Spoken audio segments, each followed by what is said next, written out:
Salut à tous, bienvenue dans ce nouveau Equity Talk. Je suis encore en présence de Maxime. Salut Max, comment tu vas? Hello, très très bien. Parfait. Aujourd'hui, on voulait aborder le sujet qui est très à la mode en ce moment, qui est l'intelligence artificielle. Est-ce qu'on peut faire un point global déjà, ton avis un petit peu sur l'intelligence artificielle, et on reviendra après dans notre domaine de prédilection. Je vais faire un point global, mais je vais surtout être le messager. Je vais juste citer les deux PDG de Google qui ont dit que l'intelligence artificielle était au même point que la découverte de l'électricité et du feu. Ah oui, ils ont dit ça, je savais même Ouais, pas. exactement. Et Ok. donc en fait, l'idée c'est de voir à quel point que quand tu as des mastodons comme ça qui te disent que l'IA est au même niveau que quand les mecs ils ont découvert le feu ou qu'ils ont découvert l'électricité, tu te dis Ouais. où est-ce qu'on va? Parce que aujourd'hui tu te rends compte que le feu, bon on n'est plus là en train de faire chauffer nos trucs, mais l'électricité est venue et dans notre quotidien c'est intégré, c'est ce qui nous permet d'avoir la caméra, les micros, etc. Tu te dis sans électricité, je pense que le monde devient chaotique et le Ah ouais. monde s'écroule. Donc ça veut dire que si c'est au même point que la découverte de l'électricité, etc., et tu dis, l'IA va aller jusqu'à où en fait? C'est-à-dire que là, on est dans un monde où on se dit, tiens, l'IA, c'est nouveau, c'est fun, on l'utilise, il y en a qui font des business avec, on peut faire quelques trucs, mais jusqu'au jour où l'IA fera partie intégrante de notre quotidien et qu'on se dira, putain, s'il n'y a plus l'IA, le monde s'écroule, on se dit, ça va être chaud patate. Donc, qu'est-ce qui nous attend? Déjà que là, quand on écrit une question sur ChatGPT, on est comme ça et on se dit, waouh, excellent. On se dit, on est très, très, très, très loin d'avoir ce niveau-là en termes de standard, comme avec l'électricité, où ça devient un bien commun, quoi. Ouais. Est-ce que ça te fait peur?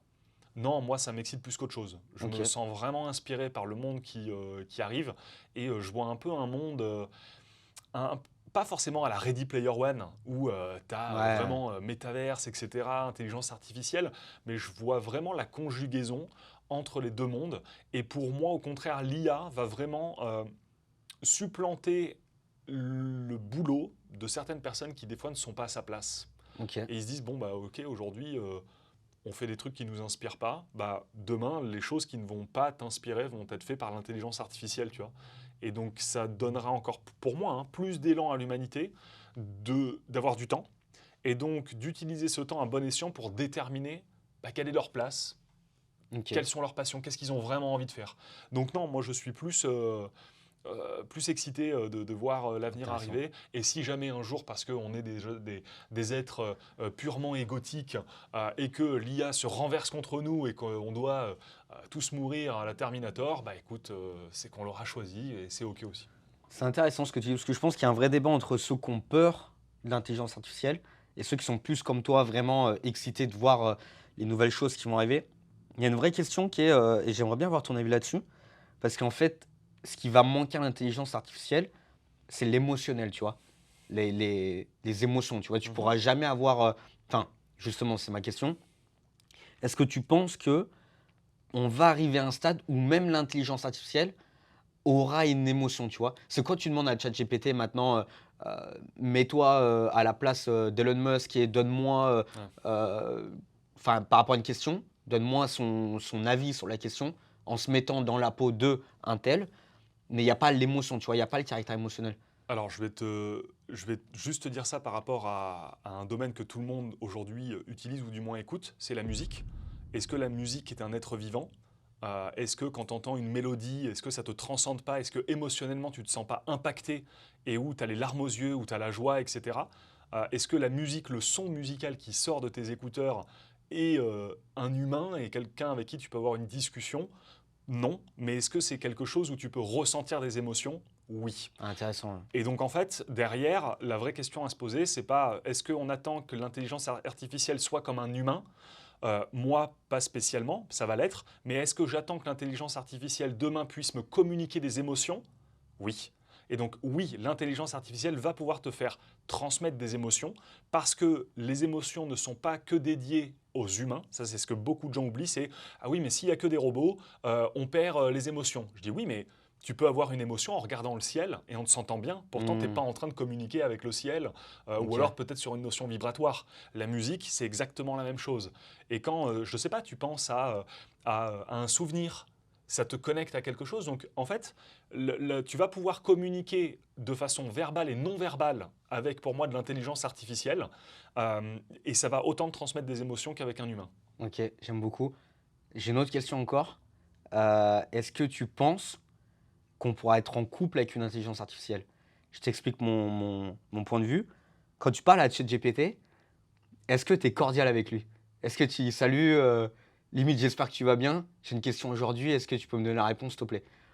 Est-ce que tu penses que plus tard, quand ça sera développé, des gens se mettront, enfin auront cette émotion-là, tu vois, de dire putain, j'ai vraiment un Je lien, vais, tu vois. je vais tout de suite te répondre. Est-ce que tu as une attache émotionnelle avec un objet qui est cher à toi, tu vois? Une montre que ton père t'a donnée, par exemple, Ouais, tu mets ou le caractère émotionnel derrière, tu vois. bah, tu as un caractère émotionnel sur toute chose que tu peux avoir. Donc en fait, avoir un robot derrière qui a une intelligence artificielle et où tu partages ta vie derrière, oui, ce n'est pas un humain que tu as, mais c'est un objet. Et derrière chaque objet, tu peux y attacher un sentiment d'appartenance, un sentiment d'amour aussi sur certaines choses, parce que tu aimes cet objet, parce qu'il fait partie de toi, parce qu'il est intégrant à partie de toi. Peut-être il y a une autre question à se poser, c'est est-ce qu'on pourrait avoir des relations Ouais. sexuelles avec une intelligence artificielle, mais là-dessus, on est sur un autre débat. Ah ouais, là, Là-dessus, c'est c'est du encore un autre hardware, débat. ouais. Donc finalement, derrière, je te dirais même pour ça, oui.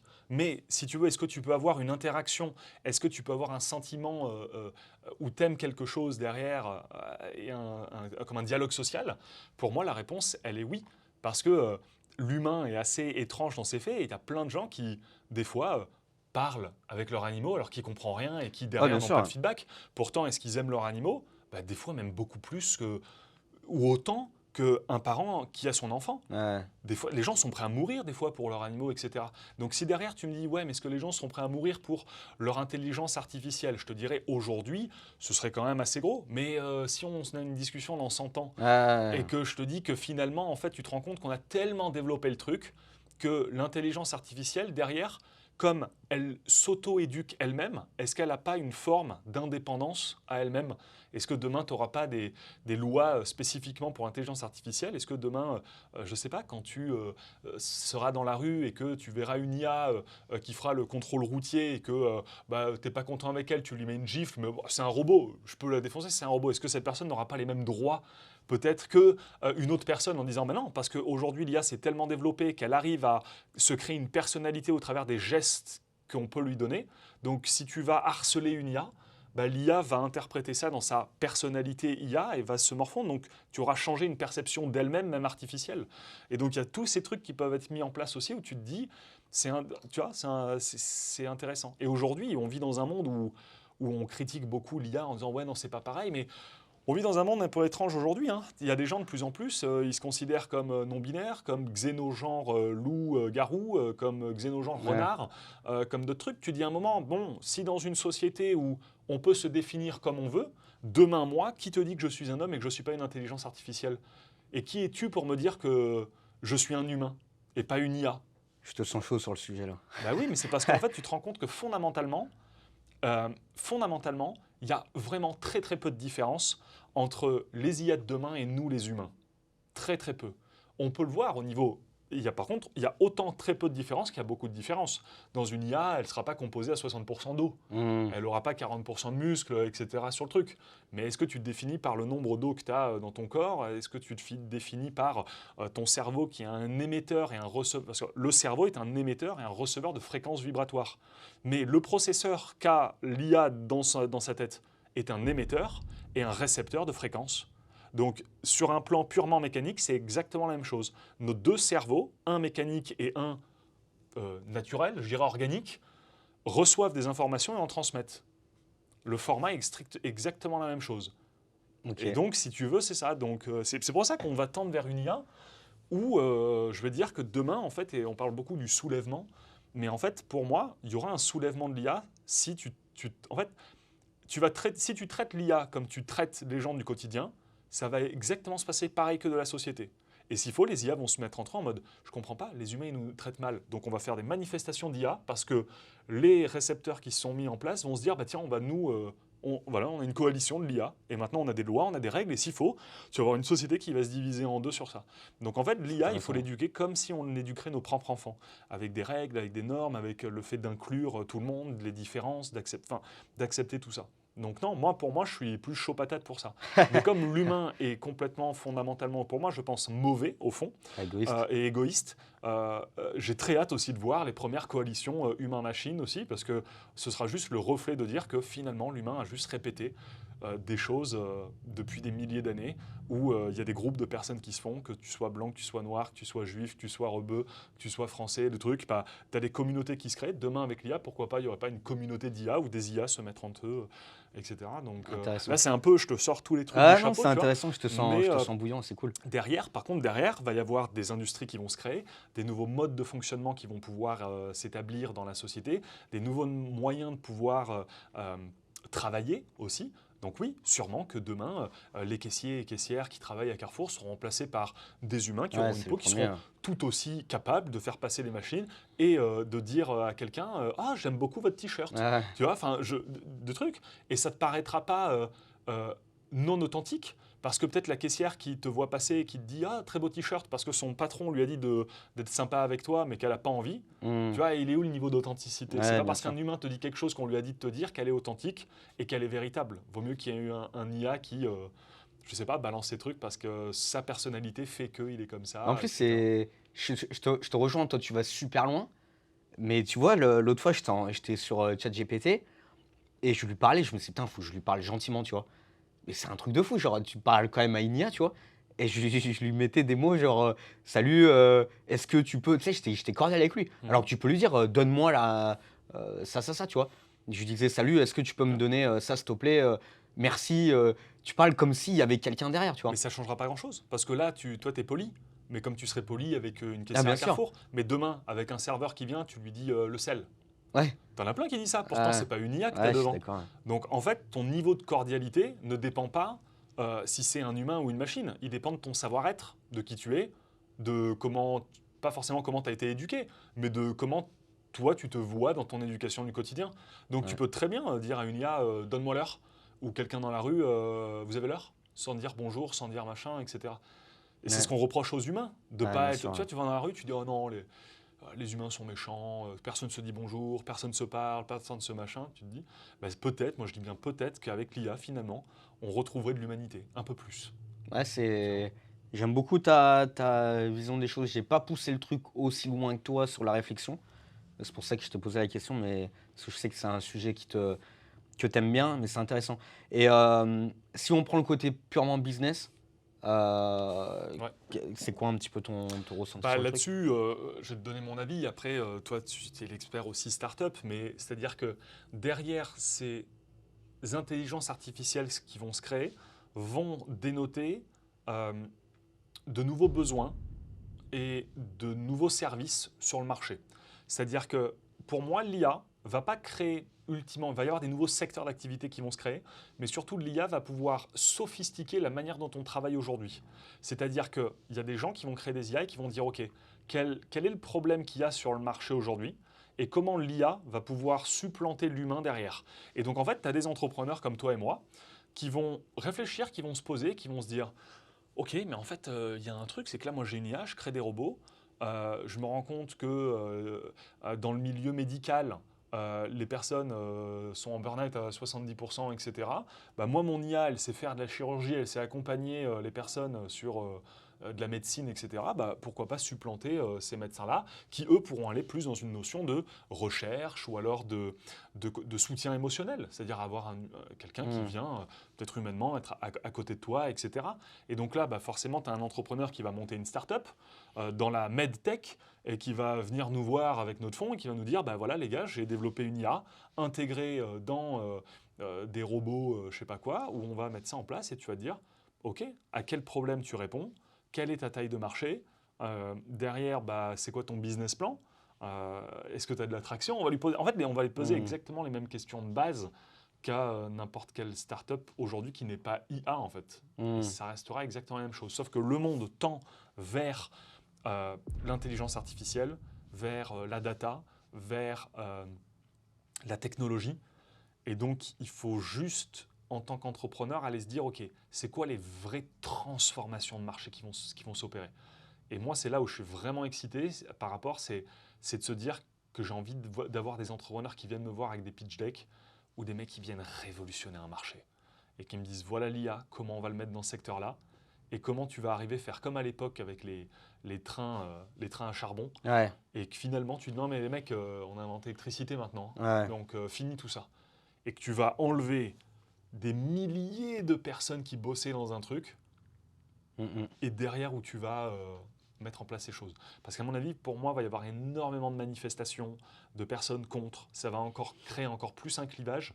Mais là où les gens vont arrêter de créer un clivage avec la technologie, c'est quand ils vont se rendre compte que cette technologie leur apporte beaucoup plus qu'avant. Tu parles des réseaux sociaux, etc. Si tu avais montré ça il y a 20 ans, tout le monde connecté, tout le monde dirait ah non, non, non, personne n'en veut, etc. Aujourd'hui, c'est essentiel pour pouvoir communiquer. ouais. Donc, ça va être ces disruptions de marché-là qui vont se créer. Donc, pour moi, après, tu me diras, mais moi, je vois tout ce qui va être les boîtes dans l'IA, dans la technologie, mais de manière globale avec algorithmes, IA dans le milieu financier, dans le milieu tertiaire, donc des milieux de services, dans des milieux aussi médicaux, et ensuite dans des milieux malheureusement qu'on connaît moins, dans des milieux armement, guerre. Tu vois, demain, tu as de l'IA qui fait de la reconnaissance, tu peux avoir des robots qui vont faire la guerre, tu vois, à la place, Mm, ou des trucs. Enfin, plus en plus, tu vois, ok. sur ça. Toi, c'est vraiment les secteurs porteurs que tu définirais Bah, c'est sur pas la forcément startup? les secteurs porteurs, c'est les secteurs là où on se dirige. C'est-à-dire, en fait, en business, on se pose toujours une question, c'est est-ce qu'on tend vers ou est-ce qu'on s'éloigne d'eux? Si demain, tous les deux, on voulait monter un business ou alors qu'il y a une startup qui vient nous voir en disant les gars, je vais développer tout un magazine au niveau mondial, je vais faire de la publicité dedans pour que ce soit visible. J'ai dit mec, il y a les réseaux sociaux, ça sert à rien de faire de Mm, la publicité sur des magazines maintenant, tu vas te foirer. Donc maintenant, c'est pareil, quelqu'un qui vient nous sortir, je sais pas, une startup dans la finance mais qui a plein d'humains à l'intérieur, qui a besoin de recruter, mais que d'humains, qui ne fait pas de la techno, qui fait vraiment papier, tu vas dire non. Il y a l'IA en fait qui supplante tout ce que tu peux faire. ouais. Donc est-ce qu'on tend vers ça ou est-ce qu'on s'éloigne d'eux? Tu te rends compte qu'on tend vers de plus en plus ces boîtes-là. Et c'est pas pour rien que tu as Facebook s'est rappelé Meta, que Google, quand ils ont vu qu'il y a ChatGPT, ils veulent monter, je sais pas le nom qu'ils ont créé, Ouais, ouais, j'ai vu, ouais. Dolly ou je sais Ouais. pas quoi, enfin J'ai plus le leur nom, truc. mais ouais. Euh, Ça arrive quoi. Ouais. Zuckerberg, il croit fort en son projet hein, pour perdre 40% de la valeur boursière ou Mm. 40 ou 60 de Facebook et de se diriger, mettre des milliards dans le développement de mondes virtuels, etc. Je pense on tend vers ça, mais ça répond toujours à des besoins fondamentaux des humains. Besoin d'accomplissement, besoin d'appartenance, un besoin de contribution, un besoin social.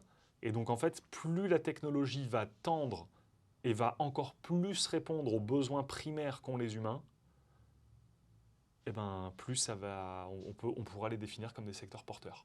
Ouais, c'est intéressant ce que tu dis. Moi, je pense que c'est vraiment les secteurs qui ont les plus grosses valos en startup. Si on revient un peu plus terre à terre,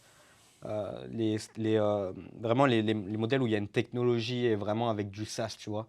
Mm. Tu peux prendre l'IA ou tu peux prendre. Si on devait définir pour moi les secteurs porteurs sur les prochaines années, même pas sur 20 ans, tu vois, vraiment les prochaines années là qui arrivent. Genre, qu'est-ce que tu dis de prochaines années 3 à Ouais, je te 5. dirais 3 ans, ouais. Ok. 3 5 ans, vraiment proche. Tu as vraiment l'IA. Pour moi, j'ai une forte croyance au Web 3, mais lié au Web 2, tu vois. Vraiment Web 3 IA, tu vois. Genre vraiment, limite, je les mettrais dans le même Ouais. DEL. Bah, ce que tu veux dire en fait sur la partie Web3, c'est que malheureusement, c'est que des scammers qui sont rentrés Ouais, dans le voilà, ouais, Web3. ouais, c'est ça. C'est nos copains, hein. Ouais, bien C'est les sûr. web entrepreneurs qui ont développé des Ouais, NFT, qui ont des fait des NFT, trucs ouais. et qui ont tout niqué. Mais derrière, l'IA peut être un scam aussi. Mais comme l'IA est implémentée dans des services du quotidien, Exact, c'est pas un exact. scam. Le Web3 n'a pas été implémenté dans les services du quotidien, donc c'est un C'est scam. exactement ça. Super intéressant ce que tu dis. C'est vraiment l'IA, elle n'a pas été scam comme un NFT, tu vois. Exactement. L'IA, elle a une vraie. C'est tangible sur le marché. Le Web 3 NFT, c'est pas tangible sur le Mm. marché. Tu vois, il y a trop eu de scams. Donc, tu prends la même typologie dans le Web 3 avec une vraie tech. Là, j'y crois fortement. La fintech, tu vois, évidemment. tout ce qui est écologique, mais putain, enfin, moi, c'est pas mon domaine de prédilection. C'est des boîtes qui lèvent beaucoup d'argent, mais qui sont pas forcément rentables. Mais ceci dit, tu vois, on va pas, nous, dans le développement durable, tout ça. Mais une boîte qui fait de l'écologie avec une IA, Ouais, ça peut. ça peut, tu vois, Ouais. ça pourrait Moi, rentrer ça dans me le critère. chaufferait. Par contre, quelqu'un qui va me dire, j'ai inventé des pailles écologiques, tu vois, Ouais. flemme. Genre, c'est stylé, hein, en vrai de vrai, mais c'est pas que je suis anti des Non, c'est développements parce durables, qu'on mais on est tourné sur le côté tech. voilà, c'est ça, on est sur le tech, on est sur le côté tech. Mais par contre, écologie avec une IA ou un modèle SaaS, etc., why not, en vrai Ouais, de vrai. carrément. Ouais. Mais et tu as les tech 4.0 qui est au-dessus de l'IA encore. Ça, les gens ne le connaissent pas, mais ça va vraiment arriver très très fort. Et c'est vraiment pour moi les secteurs porteurs, tu vois. Après, tu as la PropTech, c'est des technologies immobilières. J'ai eu une startup là, il y a 2 semaines, mais putain, c'est compliqué, tu vois. C'est vraiment, et pourtant, c'est des techs qui sont super valorisables, mais genre, c'est compliqué. Genre, ça, c'est vraiment des techs compliqués. Mais ouais, moi, on est vraiment, nous, fixés sur l'IA, Web3, FinTech. Après, c'est euh, vraiment nos critères d'investissement. C'est-à-dire que quand les personnes veulent investir dans des secteurs, il y a le secteur et derrière, il y a l'apport que ça amène sur le marché. Nous, on est IA, mais on veut investir dans des startups complètement où ces startups disruptent un marché. ouais. Et donc, Hmm. comment tu disruptes un marché? Tu sélectionnes un marché qui est déjà gigantesque. Principalement, tu vas le digitaliser, ce business-là, voire si on rentre dans l'IA, tu vas l'IAiser, maintenant Ouais. on pourrait dire peut-être des mots comme ça, ou tu vas le blockchainiser. Donc on est passé au-dessus du truc digital, et là où tu as des vraies transformations de marché à apporter. Et ça, c'est les boîtes où on va faire le plus de valo possible. Ouais, parce que c'est des business qui sont scalables jusqu'à l'infini. Exactement. En fait, c'est ça le truc, c'est que, tu vois, je reprends le business de paille. Genre, le business de paille, c'est compliqué de scale ça. Et la barrière à l'entrée pour avoir un concurrent, elle est infime, tu vois. Genre, C'est faible le barrière à si l'entrée. demain, toi, tu veux développer des pailles écologiques, c'est facile, tu vois. Par contre, tu fais un business Web3, comme nous, on a une startup dans le Web3, la barrière à l'entrée pour faire la même chose, Ouais. c'est chaud, tu vois. Et ça, c'est des business genre, qui révolutionnent un marché. Et tu vois, le critère numéro un d'invest pour nous, c'est la taille de marché. Si Ouais. la taille de marché est trop petite, on n'y va pas, tu vois. Et pourtant, ça peut être des super startups, hein. Mais nous, c'est vraiment taille de marché et la scalabilité de la boîte, tu vois. Est-ce que la boîte, elle est scalable jusqu'à la fin? Et c'est pour ça que les modèles SaaS, c'est des modèles qui sont scalables à la mort, tu vois. Tu scales comme tu veux. Et c'est des modèles, à l'heure d'aujourd'hui, qui lèvent le plus.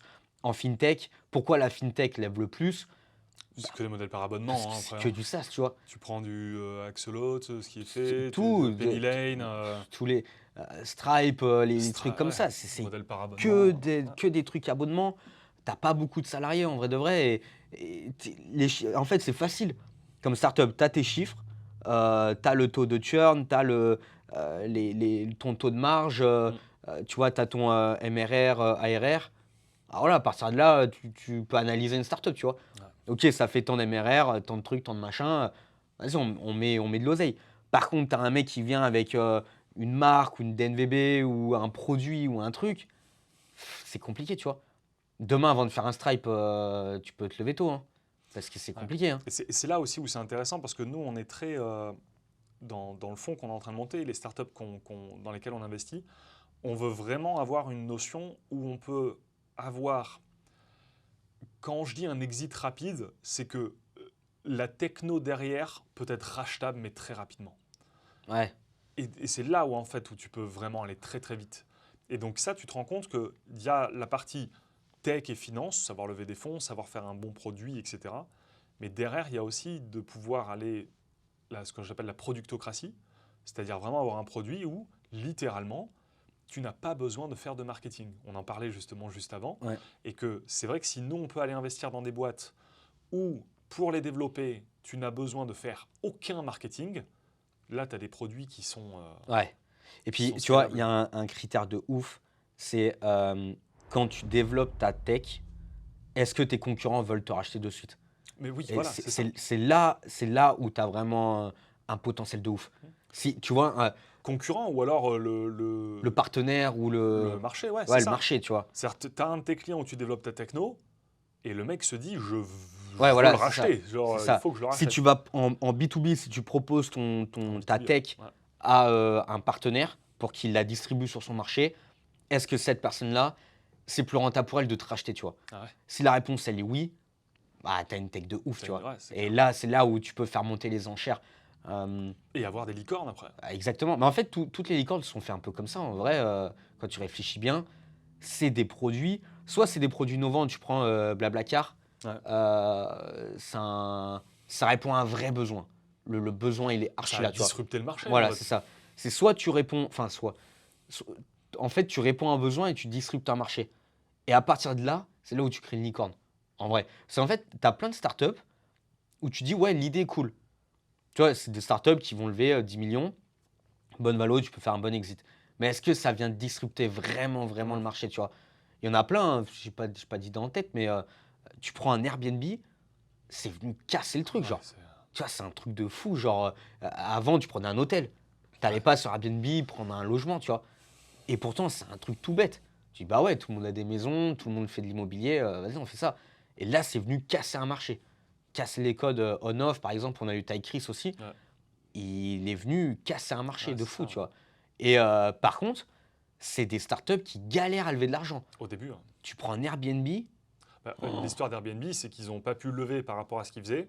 Ils ont montré à des investisseurs qui savaient faire de l'oseille. Ça, c'est un vrai point aussi qu'on ouais, peut en parler. Et donc, ils ont développé des boîtes de céréales qu'ils ont revendues.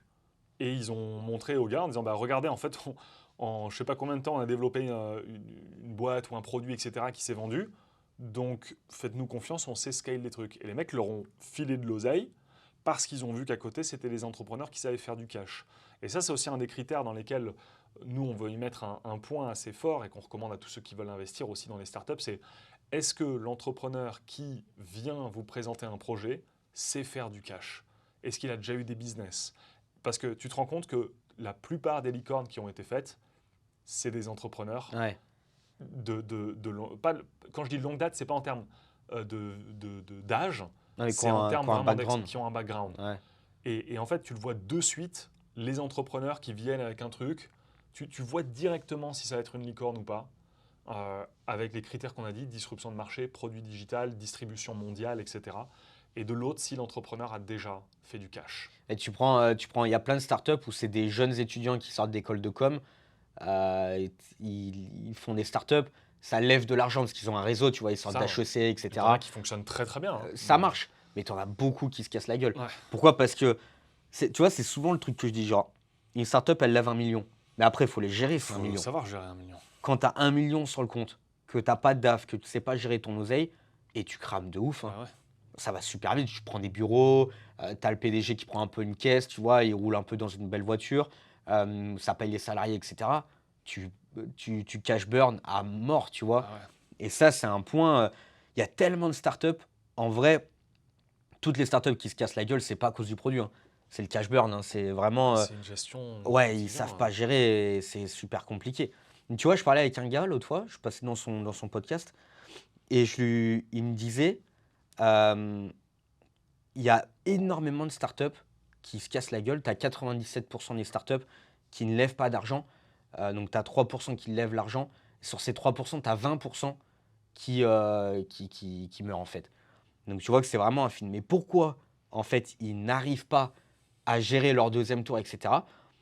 Parce qu'en fait, ils sont pas éduqués à la vraie levée de fonds, tu vois. Une levée de fonds, en fait, les gens, ils savent pas ce que c'est en fait, tu vois. Une levée de fonds, pour eux, c'est je demande de l'argent contre un pourcentage de ma boîte. Mais sur le premier tour, ils se disent: «Bon, on me file 1 000 000, je vais diluer 15, 20, 25, 30%». Ils savent pas trop, tu vois? Mais nous, quand on lève de l'argent, on fait un plan jusqu'au troisième tour, tu vois? Il faut savoir exactement ce que tu fais C'est avec tous tout les euros millimétré. aussi Voilà, que c'est tu ça. as C'est ça. et qui rentrent. Et le truc, c'est que, tu sais, ça me fait rire, je vois plein d'articles sur Madines, genre, telle boîte a levé tant d'argent, tu vois? Et après, tu en entends plus parler. Et quand tu te renseignes, tu as vu qu'en fait, ils ont levé, ils ont pris une notoriété de fou, mais après, ça a chuté, tu vois? Et ça, en vrai, c'est super compliqué parce que les entrepreneurs sont pas éduqués à la levée de fonds. Et moi, tu vois, quand on est arrivé dans ce domaine-là, je pensais que les gens connaissaient. Tu vois, je pensais qu'un minimum, les start-upers, tu vois, j'ai eu 3 rendez-vous de pitch la semaine dernière. Tu parles technique avec le fondateur de la boîte, il connaît pas. Mm. Tu lui parles de pré-monnaie, post-monnaie, il sait pas ce que c'est. Tu demandes sa valo, il te donne une fourchette entre 3 et 5 millions. Genre, comment ça, entre 3 et 5 millions, Ouais. donne-moi une valo fixe. Combien tu veux diluer, il sait pas. Tu lèves 1 million pour faire quoi? C'est pas structuré. Moi, je pensais que c'était vraiment structuré. Et en fait, Ouais. tu as plein de gens, ils lancent des startups, ils se disent, bon, allez, je vais lever des fonds. Ils regardent un peu sur Internet. Ok, je fais une valo un peu à vue de nez. Ça fait 3 millions. Je dilue 5%. Je lève, j'ai pas le calcul, mais je lève 1 million, tu vois.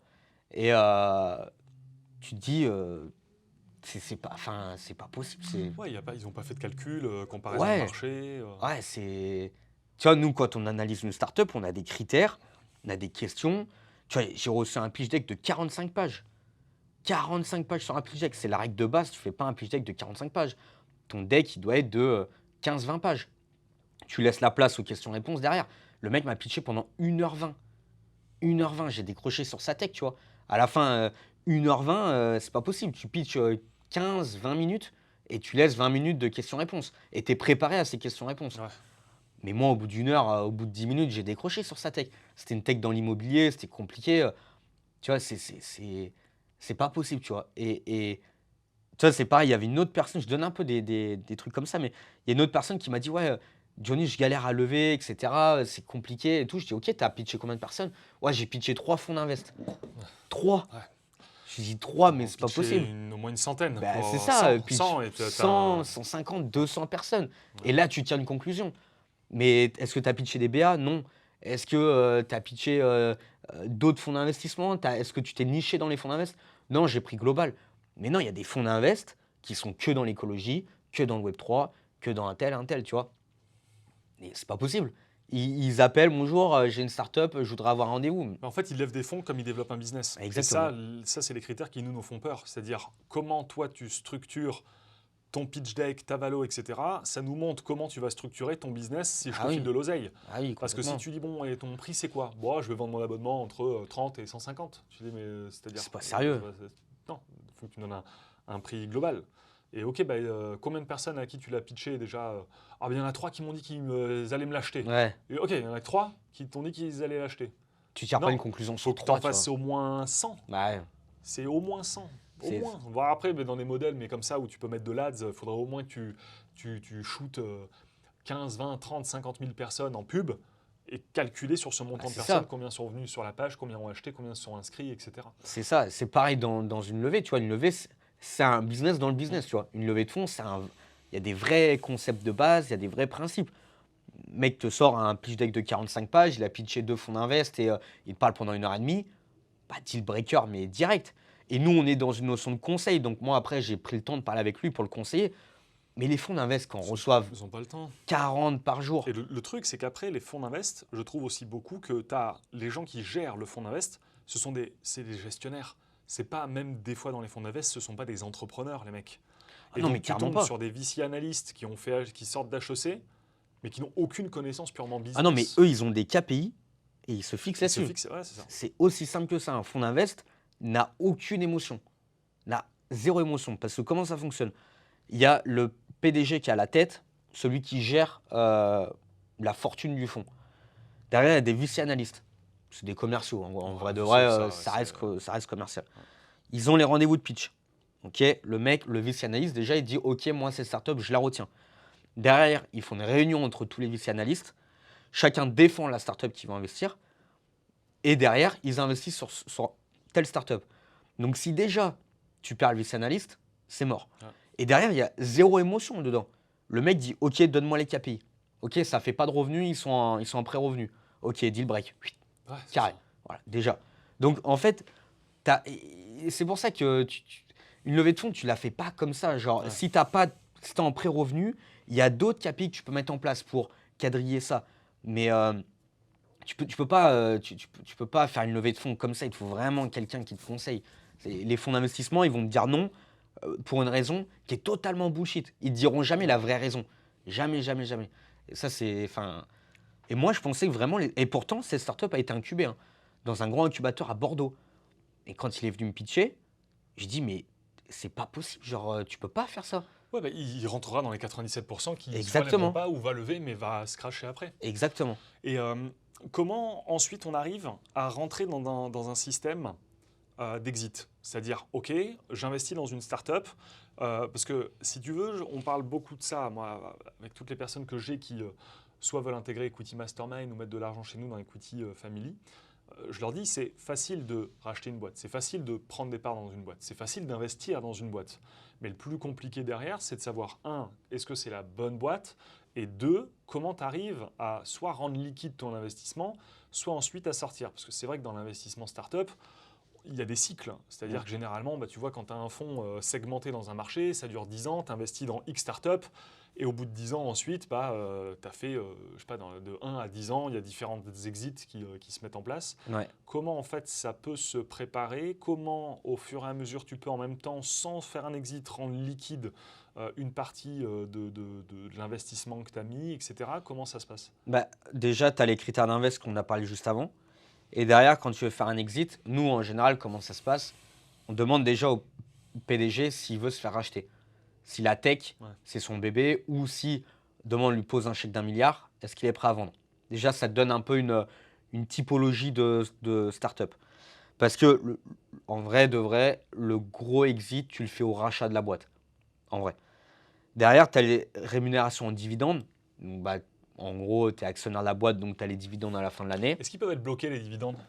Non, tu ne peux pas bloquer les dividendes. Surtout quand tu as un board d'actionnaires. Euh, Demain, tu dis à ton actionnaire, bah, il n'y a pas de dividende.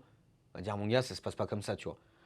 Sauf si il y a des vraies raisons, s'il y a une forme d'investissement, s'il y a plein de choses. Mais Ou si la boîte n'est pas rentable? oui, voilà, ouais, si la boîte est pas rentable, évidemment, bah, il n'y a pas de dividende, Ouais. forcément s'il n'y a pas de bénéfice. Mais donc, tu as les dividendes. Derrière, tu as ce qu'on appelle les cleans de cap table. En fait, tu vas venir cleaner le board un petit peu. C'est-à-dire que demain, nous, on investit avec notre fonds. On a 10% de la boîte. Maintenant, nous, on dit, écoutez les gars, on veut sortir. On ne veut pas rester parce qu'on n'est pas d'accord avec la politique d'investissement, etc. Ça t'offre deux choix. Soit tu nous gardes, mais on va foutre le bordel. Donc on va faire des mauvais votes, on va dire, on va pas être d'accord avec les décisions de la boîte. Soit tu nous rachètes. Comment ça se passe? C'est que à ton autre tour, tu vas lever de l'argent et dans cet argent levé, tu vas garder pour nous racheter. Ça fait partie d'un clean, tu vois. Tu veux nous dégager parce qu'on n'est pas d'accord avec la boîte. Donc là, tu rends liquide l'invest. Maintenant, il faut savoir que tu as des exits rapides, des exits beaucoup plus longs. Nous, il y a des startups où euh, on sait que ça va être sur du long terme. On va aller jusqu'à la vente de la boîte, ou c'est une boîte qui fait beaucoup de cash et on prend le dividende, ou alors on revend nos parts, tu vois. Ou ça peut être les deux.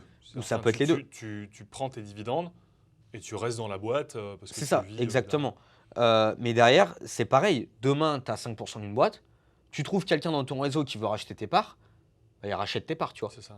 Toi, tu peux très bien revendre tes parts. Alors, ça dépend les term sheets, etc. Je vulgarise la chose, hein. Mais en vrai, on a 10% d'une boîte. Il y a un pote à toi, il dit putain, moi j'aime bien cette boîte. Tu dis bah écoute, je te vends mes 10 points contre temps, etc. Ça dépend, voilà, la stratégie d'obligation, etc. qui a été derrière. Mais voilà, tu as plusieurs possibilités de rendre liquide, tu vois. Vraiment la revente de la boîte, les dividendes, la vente de tes actions, un clean de cap table. Et voilà, c'est à peu Est-ce près. que tu en as aussi qui peuvent, pour rendre, par exemple, tu as des investisseurs, on met 10 points dans une startup et il y a des tours en fait qui se font et tu dis bah, ok, là, j'ai envie de vendre mais pas tout. J'ai envie de vendre 1% Ah, tu peux faire un exit partiel, bien sûr, hein. pour justement aller récupérer du cash parce que si Ouais. tu as fait un x 10, tu vois, là tu dis tiens, là je pourrais sortir, je vais juste enlever 1% de mon truc pour récupérer soit plusieurs centaines de milliers Ouais. d'euros ou alors récupérer un petit million, 2 millions ou 3 Ah, bien millions sûr. sur ce que tu peux faire. Tu peux. Ça dépend toujours les conditions du term sheet qui a été signé en amont. Mais tu peux avoir de la dilution partielle et effectivement revendre partiellement tes parts. Et en général, tu vois, ce qu'on parlait avant, c'est souvent ce qui se passe avec le fondateur d'une startup. C'est pour ça que tu vois, tout à l'heure, tu me disais, il y a peu de startups qui sont revendues. Mais en fait, les startups ne sont jamais revendues dans l'intégralité en général. Il y a toujours le CEO de la boîte à 10%. Donc en fait, tu n'as jamais une annonce en disant un tel a été revendu pour X millions C'est d'euros. ça, ouais. Par contre, le mec a revendu ses parts, était à 90% dilué et le CEO garde 10%. Ils ont cleané tous les invests. Il y a un gros fonds de private equity qui a racheté toute la cap table. Et derrière, le CEO reste à la tête pour la vision, etc. Il garde 10%, il est salarié, il a un gros salaire. Et voilà, il est très bien comme ça, tu vois. C'est en général, ça se fait beaucoup comme ça. Ouais, t'as beaucoup de start-upers là, qui ont fait des belles boîtes ces dernières années, notamment quand il y a eu Bourbon qui est venu Ouais, à feed, notre ouais. event. Forcément, derrière, il a feed, il dilue des parts de sa boîte pour faire un cash out pour lui. Et pour investir après en Et business ensuite, angel. Hein. lui, il réinvestit en business angel et tu montes de ce côté-là. Ouais, Donc, tu as c'est ça. aussi les leaders des boîtes qui se disent, bah, tiens, je sais pas, il me reste 35% de la boîte, je vais vendre 10%, mais par contre, ce 10%, c'est pas pour la boîte, c'est pour moi, je dilue 10 points, je Ouais, les c'est vends ça. C'est ça pour exactement. récupérer du cash out perso Ça se derrière. passe beaucoup comme ça, ouais. Ouais. Et ça, par contre, c'est des gros fonds de private equity. C'est pas des fonds early, c'est pas des choses comme ça. C'est les fonds qui arrivent, ils rachètent tout Ouais. et ils laissent le CEO à 10 points, tu vois, et ils clean tous les invests. Et là, là, justement, pour répondre à ta question, tu rends liquide le truc, quoi. Ouais. Parce que du coup, quand tu as un gros fonds qui rachète tout, forcément, tu rends liquide Mm, mm. beaucoup d'invests. Non, super. Qu'est-ce que tu aurais pour conclure un petit Petite tips conclusion, petit tips. Le tips que je dirais, c'est si vous faites une levée de fonds, si vous avez une startup, soit formez-vous, soit prenez quelqu'un qui connaît vraiment. Parce que je vois trop de startups qui se cassent la gueule et trop de startups qui ne savent pas gérer leur levée, tu vois. Donc, si vous avez vraiment un gros projet, une grosse startup à monter, prenez quelqu'un au board qui gère tout ce qui est levée de fonds, soit formez-vous à la levée de fonds. C'est peut-être un truc qui sortira bientôt chez nous aussi. Mais, ou venez ou directement venez nous avec nous, voir, en fait. Hein. effectivement, venez nous Mm. voir. Voilà, c'est un peu le petit conseil que Super. je pourrais donner. Bon, bah super. Bah, écoute, super. Merci beaucoup pour cet Equity Talk Trop cool. sur l'IA, sur les startups, les secteurs Ouais, porteurs, etc. On se retrouve bientôt pour un nouvel épisode d'Equity Talk. à très À bientôt. plus tard.